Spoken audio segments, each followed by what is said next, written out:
Posne bombice od smokvi. Sastojci za posne bombice od smokvi: 400 g suvih smokvi, 250 g kristal šećera, 100 g mlevenih oraha, narendana kora i sok od jednog limuna, 50 g mlevenih oraha, 30 g kristal šećera.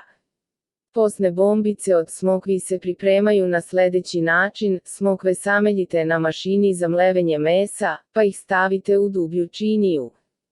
Dodajte kristal šećer, mlevene orahe, te koru i sok od limuna, pa kašikom izmešajte. Kada se masa dobro ujednači, nastavite da mesite rukom. Po potrebi dodajte još oraha. Da vam se masa ne bi lepila za ruke dok je oblikujete, nakvasite dlanove.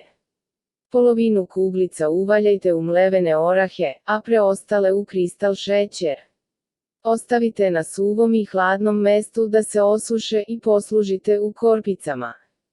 Za najnovije recepte kliknite subscribe, like i zvons, svaki dan najnoviji recepti, zato nas zapratite.